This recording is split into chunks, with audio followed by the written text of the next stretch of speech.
በስመ አብ ወወልድ ወመንፈስ ቅዱስ አሐዱ አምላክ አሜን።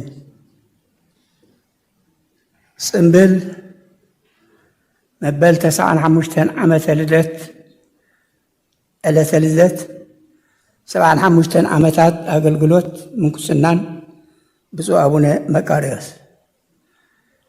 ብፁዕ አቡነ መቃርዮስ ከበቦኦም ቀሺ ብርሃነ አንዱ ከበዲኦም ወይዘሮ ምላሹ ሓጎስ 05/05/1931 ተወልዱ። መጠነ ዕድመ ትምህርቲ ምስ በጽሑ ናብ ገዳም ደብረ ብዜን ምኻድ መንፈሳዊ ትምህርቲ ቀሲሞም ኣብ ውሽጢ 7 ዓመታት ኩሉ ትምህርቲ ኣጠናቂቆም ዝለዓለ መንፈሳዊ ትምህርቲ ናብ ደብረ አባይ ትግራይ በመኻድ ኣብየነታ ዋላሸት ቅዳሴ ምስ ኣጋባቡ ተማሂሮም ቅንዮምን ወሲኾም ናብ ገዳም ደብረ ብዜን ብምምላስ ኣብ ዝተፈላለየ መደባት ረድኢ ገዳም ኣብ ሕርሻ ኣገልጋሊ ገዳም ብምዃን ኣገልገሉ። ንኤርትራ ጳጳስ ዝነበሩ ብፁዕ አቡነ ማርቆስ መንበረ ጵጵስና ሰራሕተኛ ምዃን ንማዕረገ ክህነት ይኹን ንማዕረገ ዲቁና ዝሽየሙ ኣገልገልቲ ይምርምሩ ንማዕረግ ዝበቕዐ ትምህርቲ ምህላዎም ኣረጋጊጾም የቕርቡ ነይሮም።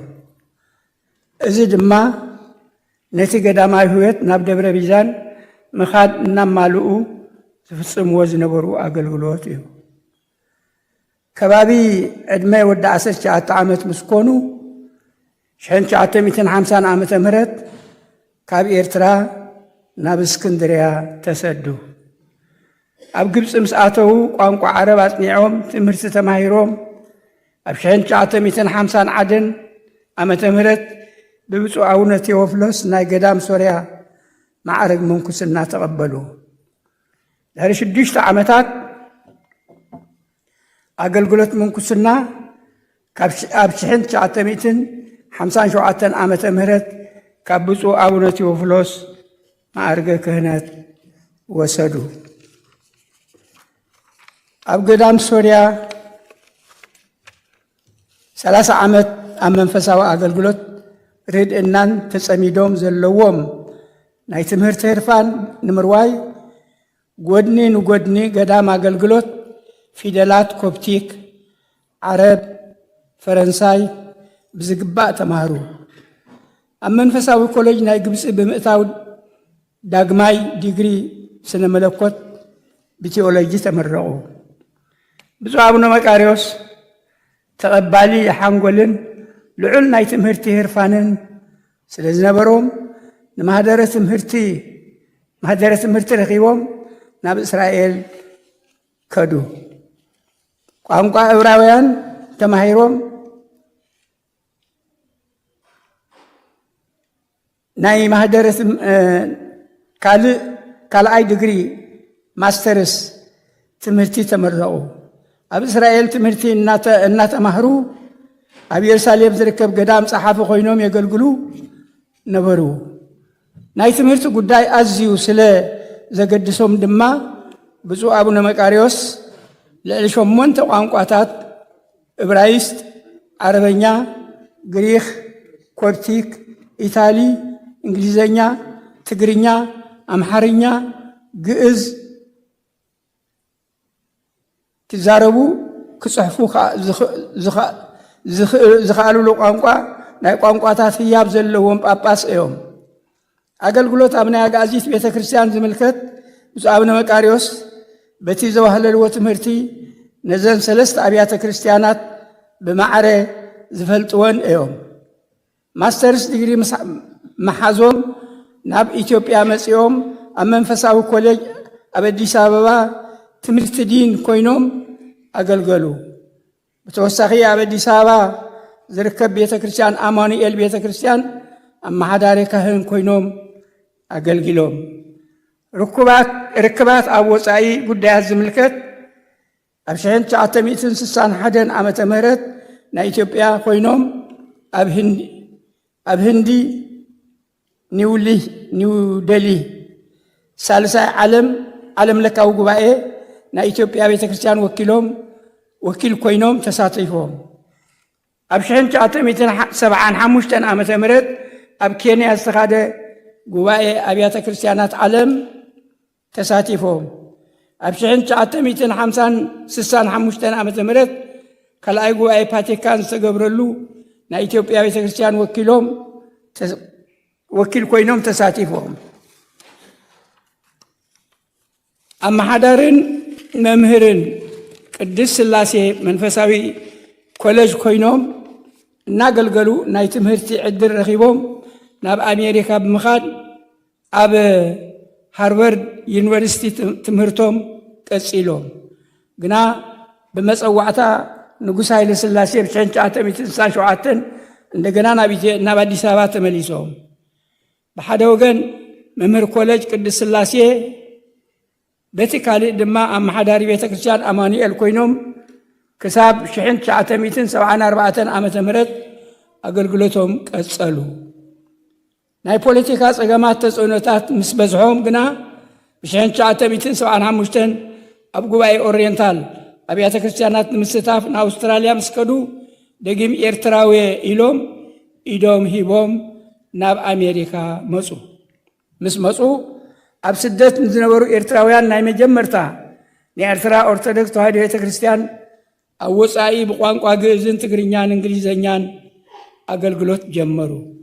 ኣብ ዋሽንግተን ዲሲ ኣሜሪካ ድማ መጻሕፍቲ ካብ ግዕዝ ናብ ትግርኛ እናተርጎሙ ብቋንቋ ትግርኛ ቅዳሴ ጀመሩ። ኣብ ጊዜ ቃልሲ ኤርትራ በማዕርገ ክህነት ለቢሶም ኣብ ዝተፈላለየ ነጥብታት ምንተሃ ሃገሮም ኣበርክቶኦም ቀጸሉ። ኣብ 1985 ፈላሲ ኮይኖም ንጥይት ካልእ ነገርን እኳ ከዋፁ እንተዘይከኣሉ ኣብ በረኻ ብምኻድ ውግኣት ብምጽንናዕ ኣበርክቶ ገበሩ። ሮዝቬልት ኣብ ካልኣይ ጊዜ ውግእ ዓለም ኣብ ሰድያ ኮፍ ኢሉ ውግእ መሪሑ ተዓዊቱ እዩ። ንስኻትኩም ድማ ዋላ ትፈትዎ ኣካልኩም እንተሃብኩም ኣዴኹም ኣይትጸግበኩምን እያ ብዙሓት ዝነብሩላ እንተኾን ክትከውን ከላ ኢኹም ኣካልኩም ዝሃብኩም ኣዴኹም ኣይትጸግብን እያ ኢሎም ኣጸናንዕዎም። ብዙሕ ይጥቀስ እዩ። ጥይትን ብረትን ኮፊ ኣይግባእንን ብምባል ድማ 18,300 መራፍእ 7,303 ትቦ ናይ ፈትሊ ክዳን እንተቀደደኩም ትልግብሉ እሾኽ እንተውግኣኩም ድማ ትነቕስሉ ብምባል ኣወፈዩ። 26 ግንቦት 1991 ማዕርገ ጵጵስና ተቐቢኦም ጳጳስ ዲበ ኩሉ ናይ ሓበሻ ምእመናን ኣብ ሰሜን ኣሜሪካ ተባሂሎም ተሸሙ። ድሕሪ ናጽነት ኤርትራ ምስቲ ዝነበሮም ህርፋን ህዝቦምን ሃገሮም ኣብ መስከረም 1991 ናብ ኤርትራ ኣትዮም ዋና ኣመሓዳሪ ቤተ ክርስቲያን ኮይኖም ከገልግሉ ጀመሩ። ምስቲ ዘለዎም ተመክሮን ናይ ቋንቋ ክእለትን ብ1994 ናይ ወፃኢ ርክባት ዝምድናታት ሓላፊ ኮይኖም ተመዲቦም ኣገልግሎት ቀጸሉ። 1995 ዝሽየሞም ሓደስቲ 5 ጳጳሳት ሒዞም ንግብፂ ብምኻድ ን4 ወርሕን ፈረቓን ኣብ ገዳማት ኣብ ዕፁብ ቤት ትምህርትን ገዳማትን ምሂሮም ናብ ሃገር ተመልሱ። ተዋህዶ ቤተ ክርስቲያን ኤርትራ ናይ ገዛ ርእሳ ፓትርያርክ ንክህልዋ ድማ ልዑል ተራ ዘበርከቱ ጳጳስ እዮም። ብፁዕ አቡነ መቃርዮስ መስራቲ ሓድሽ ሲኖዶስ ኤርትራን ኣባልን ከምኡውን ኣባል ሲኖዶስ ቤተ ክርስቲያን እስክንድርያ እዮም። ብ1997 ዳግማይ ናብ ግብፂ ተሰዲዶም ኣብቲ ዝተሾሙሉ ሃገረ ስብከት ሰሜን ኣሜሪካ ኣብ ዝተፈላለየ ቦታታት እናተዘዋወሩ ንምእመናን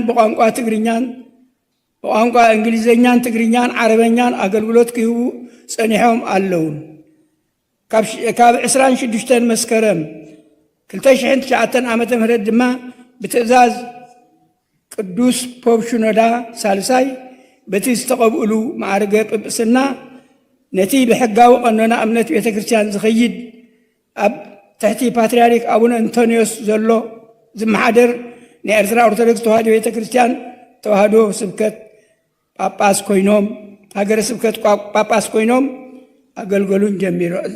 አገልግሎቶም ጀመሩ። ብዙሓት አብያተ ክርስቲያናት መስሪቶም ብዙሓት ካህናት ዲያቆናት ቀቢኦም ክሳብ ዕለት እዚኣ ኣብ ሰፊሕ አገልግሎት ኣብ መሃብ ይርከቡ። እግዚአብሔር ነዊሕ ዕድመን ጥዕናን ነቦና ይሃበልና። ብዙሕ ናይ አቡነ አንጦኒዮስ ክዝረብ ዝኽእል ነይሩ፣ ግን እዚ በሀገረ ስብከት ደረጃ ዝቀረበ ስለ ዝኾነ ኣብኡ ብዙሕ ግዜ ስለ ዘይህልወና እምበር ኣነ ዝፈልጦ ጥራይ ብዙሕ አበርክቶ ቤተ ክርስቲያን ኤርትራ ዝገበሮ ኣለዎ። መምሕዳር ሃገረ ስብከት ሰሜን አሜሪካ ካናዳን እግዚአብሔር ምስ ኩልና ይኹን ነቦና ዕድመ ይሃበልና።